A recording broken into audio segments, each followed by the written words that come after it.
Hello students, good morning to all of you. Myself Sasank Tripathi from Panier Montessori Inter College, Lakpeda, Barabanki. Today I am going to start a story which is applicable in class 9th and in class 2nd year both. In 9th, this story belongs to the book Snapshot, first lesson, and from 2nd year it occurs in short story book. The last side is a story written by Mulk Raj Anand.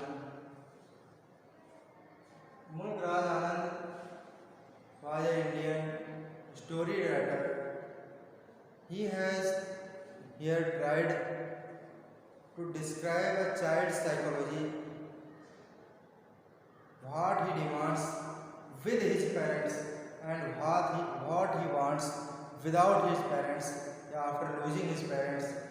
Both were contrasted by the writer Mulk Raj Anand. The last child, as the title says, खोया हुआ बच्चा. The story is about a fair, a child who went to visit that fair with his parents and lost in that fair. And when he entered in the fair, what he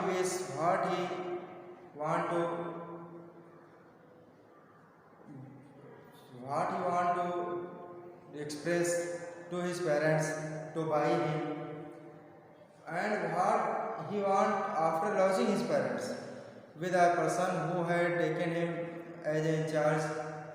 Both references are very important for this chapter. Okay students, so we start line to line explanation and meaning of this chapter.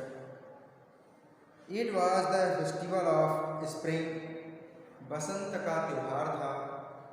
From the wintry shades of narrow lanes, छायादार सकरी गलियों से, and alleys emerged, और उन्हीं गलियों से जो दूसरी गलियां निकली हुई थी, a gaily clad humanity, एक हंसती खिलखिलाती मानव की भीड़ रंग बिरंगे वस्त्रों को धारण किए हुए निकलती है. सम वॉक्ड, कुछ पैदल चल रहे हैं. सम रोड ऑन हॉर्सेस, कुछ घुड़सवारी कर रहे हैं. अदर्स सैट, और कुछ बैठे हुए हैं. Being carried in bamboo and bullock carts, कहाँ बैठे हुए हैं? ले जाई जा रही बैलगाड़ी के द्वारा उस बैलगाड़ी पर बैठे हुए हैं. One little boy ran between his father's legs. एक छोटा बच्चा अपने पिता के पैरों के बीच से दौड़ रहा था. Brimming over with life and laughter, जो कि जीवन के हर्षोल्लास से बिल्कुल भरा हुआ था.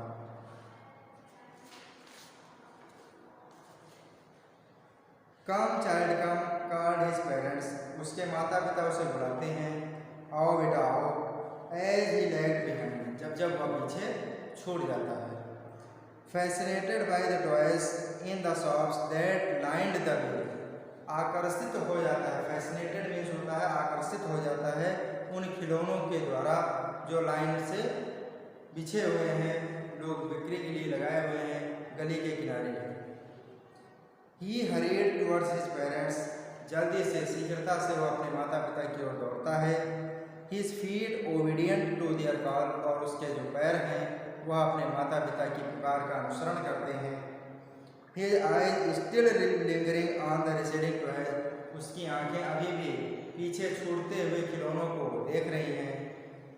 As he came to where they had stopped to wait for him, जैसे ही बच्चा उस स्थान पर आता है जहाँ पर उसके माता पिता उसका इंतजार कर रहे होते हैं. He could not suppress his desire of his heart, वह अपने हृदय में उठ रही इच्छा को दबा नहीं पाता है। Even though he well knew the old cold stare of refusal in their eyes, यहाँ तक कि वह अच्छी तरह से भली भांति परिचित था अपने माता पिता के तिरस्कार भरे रुख को। वो जानता था वो अपनी आंखों से प्रस्तुत कर देंगे, फिर भी वो अपनी इच्छा को दबा न सका। Dear students, it is happening with all students. It happened with me, with your parents, with you, all about. जितने भी लोग संसार में सबके साथ ऐसा होता है। If you go anywhere with your parents, you want to buy anything which you like, and no parents in the world are such able to buy each things demanded by the children, because you can demand anything which is necessary or which is unnecessary. So our guardians are very responsible for our life, so they only allow us to buy those things which are necessary for us. And we are also facing the same problem when we become elder and went into such surroundings. I want that toy, he pleaded. उसने कहा मुझे वह खिलौना चाहिए। His father looked at him red-eyed. उसके पिता ने उसको लाल आंखों से घूर कर देखा। In his familiar tyrant's way, अपने परिचित तानाशाही अंदाज में। His mother melted by the free spirit of the day, जबकि उनकी जो माँ थी वह दिन की मुक्त भावना से बहुत कोमल स्वभाव वाली हो गई थी। Was tender and giving him her finger to hold. उन्होंने अपनी उंगली उसको पकड़ा दी कि चलो बेटा। Said, look child, what is before you. बच्चा देखो बेटा तुम्हारे सामने क्या है। सामने की चीज़ों से आकर्षित करने का प्रयास करने लगी। It was a flowering mustard field. सामने जो लुक था वो क्या था, जो सामने की सीन थी वह एक पुष्पित होते हुए सरसों की खेत का दृश्य था। पेल लाइक मेल्टिंग गोल्ड, इतना पीला जैसे कि सोना पिघल रहा हो। As it swept across miles and miles of human land, जैसे कि मीलों मीलों तक की दूरी में सोना पिघला दिया गया हो। A group of dragonflies were bustling about on their gaudy purple wings. भारी भड़कीले पंखों वाले बटरफ्लाइज, ड्रैगनफ्लाइज वहाँ पर इधर उधर लड़ा रहे थे। Intercepting the flight of a lone black bee और butterfly in search of sweetness from the flowers, जो कि रास्ता रोकने का प्रयास कर रहे थे एक तितली या मधुमक्खी का, जो कि मधु लेने के लिए अपने उस क्षेत्र में फूलों से लेने जा रही थी, उसको रोकने का प्रयास ये सब कर रहे थे। The child followed them in the air with his gaze. अपनी हथेली के साथ बच्चे ने उनका अनुसरण किया, उनका पीछा किया। Till one of them would still its wings and rest. जब तक कि उनमें से किसी एक ने अपने पंखों को मोड़ नहीं लिया रेस्ट करने के लिए। And he would try to catch it, और उस बच्चे ने उसको पकड़ने का प्रयास किया। But it would go fluttering, लेकिन वो फड़फड़ाते हुए उड़ गई। Flapping up into the air, पंखों को फड़फड़ाते हुए हवा में उड़ गई। When he had almost caught it in his hands, जब उसने अब लगभग अपने हाथों में उसे पकड़ लिया था। Then his mother gave a cautionary call, फिर उसकी माँ ने उसे एक सावधानी भरी पुकार लगाई। Come child, come on to the footpath, आओ बेटा आओ, फुटपाथ पर आओ। He ran towards his parents, वह अपने माता पिता की ओर दौड़ा। गेली प्रसन्नतापूर्वक and walked abreast of them for a while, और थोड़ी देर उनके अब्रेस्ट माने होता है बराबर में चलने लगा। For a while being however soon left behind, और फिर धीरे धीरे फिर पीछे छूट गया। Attracted by the little insects and worms along the footpath, क्यों? क्योंकि जो फुटपाथ था, जो चक्रोट था, उसके चारों ओर अगल बगल जो कीड़े उड़ रहे थे उनके द्वारा अट्रैक्ट हो गया, आकर्षित हो गया। That were teeming out from their feeding place to enjoy the sunshine, जो कि अपने छिपने के स्थान से धीरे धीरे बाहर निकल रहे थे धूप का आनंद लेने के लिए। Come child come his parents called from the shade of a grove, उनके माता पिता ने पेड़ों की छांव, कुंज, उपवन जिसे कहते हैं, वहाँ पर खड़े होकर अपने बच्चे को पुकार लगाई। एंड फॉरगेटिंग हिज पेरेंट्स, अपने माता पिता को भूलते हुए, ही began to gather the raining petals in his hand, गिरती हुई पंखुड़ियों को अपने हाथों में संभालने के लिए वह दौड़ पड़ा। बट लो, लेकिन देखो, he heard the cooing of doves, उसने फाख्तों की कूकने की आवाज़ सुनी। And ran towards his parents, और अपने माता पिता की ओर भागा चिल्लाते हुए, दडब दडब the raining petals dropped from his forgotten hands. अब क्योंकि वह पहले वाले दृश्य को भूल चुका था, इसलिए जो उसके हाथ में जो पंखुड़ियाँ थी उनके बारे में भूल गया वो, इसलिए जब वो दौड़ने लगा तो उसके हाथों से पंखुड़ियाँ गिरती जा रही थी। Come child come they called to the child, आओ बेटा आओ, उन्होंने बच्चे को बुलाया। Who had now gone running in wild capers round the banyan tree, जो कि वह बच्चा जो था उनका वह बनियान बरगद के वृक्ष के आसपास टहल रहा था। And gathering him up they took the narrow, उसको साथ में लेते हुए उसको, दे took the narrow winding footpath, उन्होंने घूमता हुआ फुटपाथ, सकरा फुटपाथ ले लिया चलने के लिए, उसको मतलब चलने लगे, पकड़ लिया उसको। Which led to the fair, जो कि मेले की ओर जा रहा था, थ्रू द मस्टर्ड फील्ड, के सरसों के खेतों से होकर।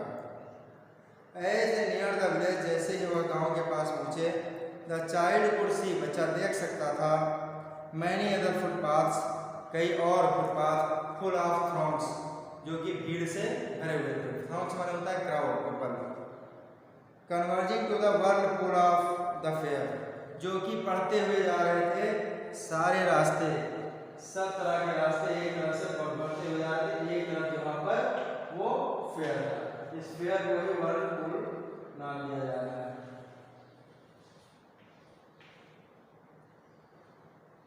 जो फेयर था जिसमें लोग घूम रहे थे चारों ओर, सब तरह से लोग आकर इसमें आने का प्रयास कर रहे थे। And felt at once repelled and fascinated, और उसने अपने आप को बहुत ही आकर्षित और बिल्कुल फैसिनेटेड माने होता है अपने आप को महसूस किया जैसे कि वह उनसे आकर्षित हो रहा है। उसका मन जो है उसके मन में कंट्रोल में नहीं है, वह उन चीज़ों से आकर्षित हो गया। By the confusion of the word he was intrigued, क्योंकि वो उस संदेह के कारण, क्योंकि जिस वर्ड में वो प्रवेश कर रहा था फेयर में, वो उसके लिए बहुत अनोखी चीज़ थी, इसलिए वह बहुत ज़्यादा आकर्षित हो गया उन चीज़ों से। A sweet meat seller hawk, एक मिठाई बेचने वाला चिल्ला रहा था, गुलाब जामुन, रसगुल्ला, बर्फी, जलेबी, विभिन्न प्रकार की मिठाइयों के नाम लेते हुए वह अपनी बिक्री कर रहा था। At the corner of the entrance, प्रवेश द्वार के कोने पर, and a crowd pressed around his counter, एक भीड़ उसके काउंटर को दबा रही थी, लोग अपनी खरीदारी कर रहे थे। And a crowd pressed round his counter at the foot of an architecture of many colored sweets, जो कि उस आर्किटेक्चर निर्माण करता जो कि विभिन्न प्रकार के विभिन्न रंगों की मिठाइयाँ बनाता था, उसको उसके काउंटर को भीड़ दबाए जा रहे थे। Decorated with leaves of silver and gold, जो कि मिठाइयाँ थी वो सोने और चांदी की पत्तियों से ढकी हुई थी।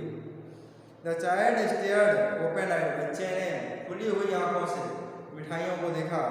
And his mouth watered for the barfi, और उसके मुंह में बर्फी के लिए पानी आ गया। That was his favourite sweet, क्योंकि यह उसकी पसंदीदा मिठाई थी। आई वॉन्ट दैट बर्फी, मुझे वह बर्फी चाहिए। ही स्लोली मर्मर्ड, वह धीरे से कुछ बताया। बट ही हाफ न्यू, लेकिन वह आधा जानता था। एज ही बेग्ड, जैसे ही वह मांगेगा कि his plea would not be heeded, उसकी प्रार्थना आग्रह स्वीकार नहीं किया जाएगा, क्योंकि हिज पेरेंट्स वुड से, उसके माता पिता कहते हैं, ही वॉज ग्रीडी, वह लालची था। So without waiting for an answer, इसलिए बिना किसी उत्तर का इंतजार किए, ही मूव्ड ऑन, वह आगे बढ़ गया। Okay students, thus this was the first part of the story. Story is very big, so this will be divided into 2 or 3 videos. The part which was taught to you today, you should read that part thoroughly and answer the questions related to that part and send to me particularly, and you should also learn some of the questions because they are very necessary for board exams and as well as for other students who are reading the story. Okay students, thank you.